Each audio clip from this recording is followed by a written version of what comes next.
2026 সালের বিশ্বকাপ qualifying match খেলার জন্য আর্জেন্টিনা জাতীয় দলের 28 জনের একটি স্কোয়াড ঘোষণা করা হয়। আবারও সেই কোয়ালিফাইং স্কোয়াডে পাওলো দিবালাকে রাখেননি কোচ লিওনেল স্কালোনি। কী কারণে দিবালাকে স্কোয়াডে রাখা হয়নি সেই সব খুঁটিনাটি আলোচনা করব এই ভিডিওতে। আলোচনা ও বিশ্লেষণে থাকছি আমি অন্তর এবং আমার সাথে থাকছে আরাফ। 2025 সালের মে মাসেও পাওলো দিবালা আর্জেন্টিনা জাতীয় দলে সুযোগ পাননি। বিশেষ করে কোপা আমেরিকা 2024-এর পরবর্তী প্রস্তুতি এবং দল গঠনের সময়ও তাকে বিবেচনায় নেওয়া হয়নি। এর পিছনে কি কি কারণ থাকতে পারে? প্রথমত বলতে গেলে কোচ স্কালোনির কৌশলগত সিদ্ধান্ত, এবং দ্বিতীয়ত অবস্থানগত সমস্যা বা প্রতিযোগিতার কথা যাই বলেন না কেন। তৃতীয়ত দিবালার ইনজুরি ও ফিটনেস। দিবালার স্কোয়াডে জায়গা না পাওয়ার এই তিনটি কারণ সবচেয়ে গুরুত্বপূর্ণ বলে মনে হয়েছে আমার কাছে। দিবালাকে দলে না রাখার বিষয়ে স্কালোনি বলেছেন, এটি ছিল একটি বেদনাদায়ক সিদ্ধান্ত, তবে দলীয় প্রয়োজন ও ভারসাম্য বজায় রাখার জন্য তিনি অন্য খেলোয়াড়দের বেছে নিয়েছেন। এখানে স্কালোনি কি কি কৌশলগত সিদ্ধান্ত নিয়েছেন? স্কালোনি 4-3-3 বা 4-2-3-1 ফরমেশন ব্যবহার করে খেলেন, যেখানে মেসি ফ্রি রোলে খেলে থাকেন। আর্জেন্টিনা এখন দ্রুত গতির হাই প্রেসিং একটা দল। স্কালোনি এমন খেলোয়াড় চান যারা গতি ও স্ট্যামিনার দিক থেকে শক্তিশালী, যেখানে দিবালা আর্জেন্টিনার অন্যান্য খেলোয়াড়ের মধ্যে স্ট্যামিনার দিক থেকে অনেকটাই পিছিয়ে আছে।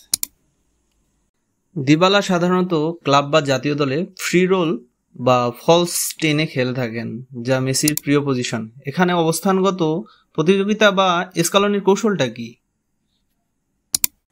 মেসি বাদেও যদি চিন্তা করি, তখন আর্জেন্টিনার অ্যাটাকিং শুরু হয় মূলত মিডফিল্ড বা কাউন্টার অ্যাটাকের মাধ্যমে, যেখানে বাম উইংয়ে থাকে গঞ্জালেস, নিকোলাস গঞ্জালেস বা আলেজান্ডার গার্নাচো, আর ফরওয়ার্ড হিসেবে থাকে জুলিয়ান আলভারেস।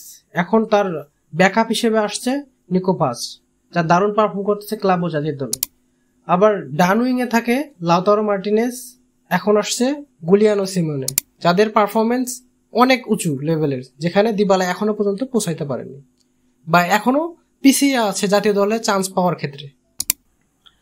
আবার একটি কৌশলগত দিক হচ্ছে স্কালোনি দল গড়ছে ভবিষ্যতের জন্য, যেখানে সুযোগ দিচ্ছেন তরুণ খেলোয়াড়দের, যেমন এবারে দলে ভ্যালেন্তিন, কাস্তালোন, সিমিওনে, নিকো পাজ, অনেক তরুণ খেলোয়াড়রা জায়গা পাচ্ছেন। এ কারণে দিবালা আর কি জায়গা পাচ্ছেন না। স্কালোনি যেহেতু মেসিকে স্কোয়াডে রেখেছেন, তাহলে অবশ্যই মেসিকে নিয়ে স্কালোনির আলাদা কোনো গেম প্ল্যান থাকবে। মেসি কেন্দ্রিক গেম প্ল্যান কি হতে পারে?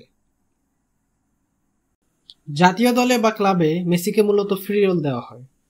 মেসি রাইট উইংয়ে খেলে থাকে, কিন্তু প্রায়ই সে সেন্টার বা ডিপ পজিশনে চলে আসেন। তাকে রক্ষণে ফিরতে হয় না।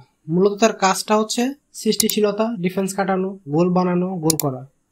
ডান পাশে মেসির রক্ষাকর্তা হিসেবে মাঠে খেলেন ডিপল। তিনি রক্ষণ সামলান, আবার বল রিকভার করেন এবং মেসিকে বল পৌঁছে দেন।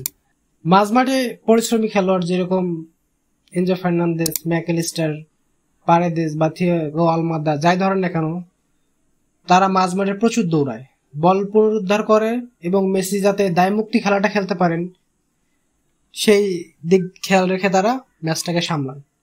সংক্ষিপ্তভাবে মেসি কেন্দ্রিক গেম প্ল্যান হলো এক ধরনের স্যাক্রিফাইস মডেল, যেখানে 10 জন মেসির জন্য খাটে আর মেসি ম্যাচ জেতায়।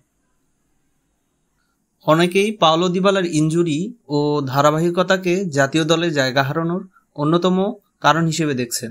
দিবালার এই ইনজুরি ও ধারাবাহিকতাকে কিভাবে বিশ্লেষণ করা যায়? আসলেই পাওলো দিবালার ইনজুরি ও ধারাবাহিকতার যে সমস্যা, তা জাতীয় দলের জায়গা হারানোর অন্যতম একটি বড় কারণ। গত কয়েক মৌসুমে, বিশেষ করে 2022 থেকে 2025 মৌসুমে দিবালা নিয়মিত হ্যামস্ট্রিং, ম্যাসেল স্ট্রেইন ও ছোটখাটো বিভিন্ন চোটে ভুগছেন। এতে করে গুরুত্বপূর্ণ ম্যাচগুলো তিনি মিস করছেন। আবার পুরো মৌসুমে ধারাবাহিকভাবে 30 থেকে 35 ম্যাচ খেলতে পারেন না।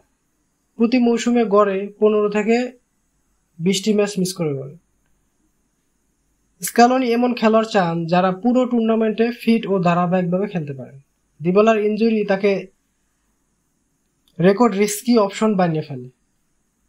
চিত্রটা এরকম দাঁড়ায়: ফিট দিবালা সমান বিশ্বমানের খেলোয়াড়, ইনজুরি অথবা অনিয়মিত দিবালা সমান ঝুঁকিপূর্ণ স্কোয়াড মেম্বার।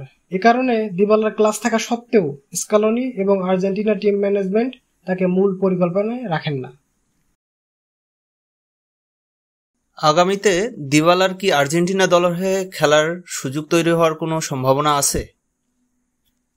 হ্যাঁ, দিবালা জাতীয় দলে ফিরতে পারে, কিন্তু সেটা নির্ভর করছে তার ফিটনেস, ফর্ম এবং স্কালোনির পরিকল্পনার উপর। দিবালা প্র্যাকটিক্যালি খুব দক্ষ একজন খেলোয়াড়। রোমার হয়ে গোল ও অ্যাসিস্ট তার ধারাবাহিকতা দেখিয়েছেন। অভিজ্ঞতা রয়েছে কোপা আমেরিকা এবং বিশ্বকাপে এত বড় টুর্নামেন্টে খেলার। মেসি যদি ফুটবল থেকে সরে দাঁড়ান সম্ভবত 2026 সালের পরে, তাহলে স্কোয়াড এর একটি ফ্রিল্যান্স বা প্লেমেকার পজিশন খালি হতে পারে, যা দিবালার পক্ষ যেতে পারে। তখন দিবালা আর্জেন্টিনা জাতীয় দলে ব্যাক করতে পারে। ধন্যবাদ আরাফ, ধন্যবাদ দর্শক শ্রোতাদের যারা আমাদের এই আয়োজন উপভোগ করছিলেন। আগামীতে আবারও হাজির হব নতুন কোনো বিষয় নিয়ে। সেই পর্যন্ত আমাদের পেজ দ্য ফুটবলের সাথেই থাকুন।